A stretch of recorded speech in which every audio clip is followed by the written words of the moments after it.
নমস্কার। নাগরিক মনে সবাইকে স্বাগত। গতকাল সারাদিন ধরে যে চিত্রনাট্য, একবার বলা যায় এটা চিত্রনাট্যের মতোই একদম সম্পূর্ণভাবে ফিল্মি কায়দা, যা ইডি এবং মাননীয় মুখ্যমন্ত্রী এর মধ্যে দেখা গেল। মানুষ উপভোগ করেছে, কিন্তু মানুষ উপভোগ করেছে। নেটিজেন সমাজে বিভিন্ন মানুষ বিভিন্ন ধরনের প্রশ্ন উঠিয়ে দিয়েছে।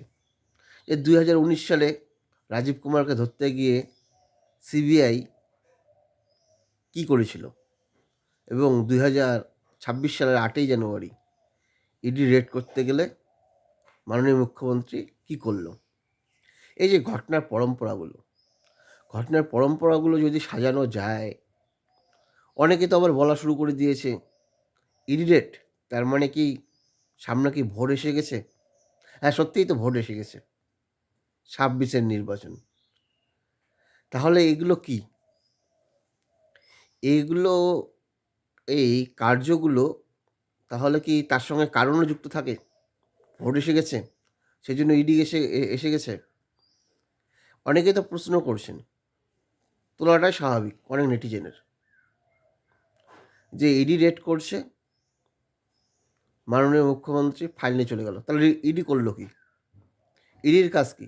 তার সামন থেকে যদি ফাইল নিয়ে যায়, ইডি কী করলো? অনেকে তো প্রশ্ন তুলে দিয়েছেন, তাহলে ইডি কি লজেন্স চুষছিল তখন?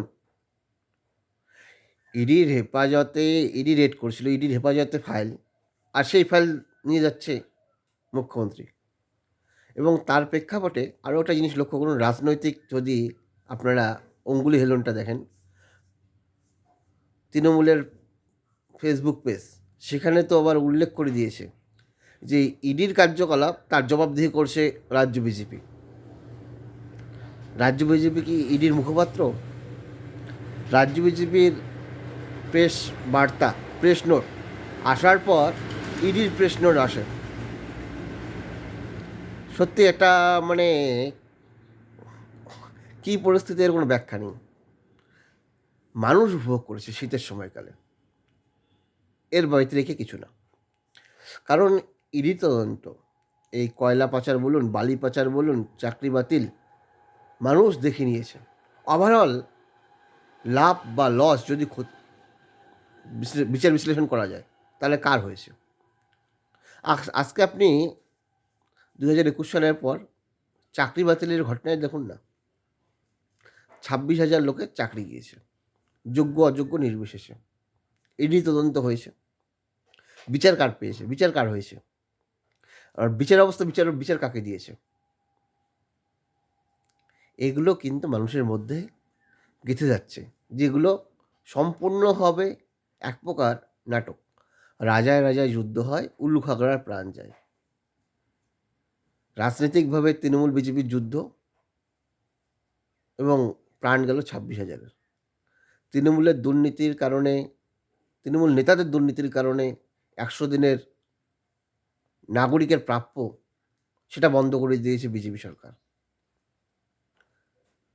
তৃণমূলের দুর্নীতির কারণে, আঞ্চলিক নেতাদের দুর্নীতির কারণে আবাস যোজনার টাকা বন্ধ করে দিয়েছে বিজেপি সরকার। লস কার? আম নাগরিকের। আম নাগরিকের লোকসান কোনো রাজনৈতিক দলের হয়নি, হয়েছে রাজ্যের আম নাগরিকের। এই নাটক শুধু আম নাগরিকই দেখবে, তার ব্যতিরেকে কিছু না।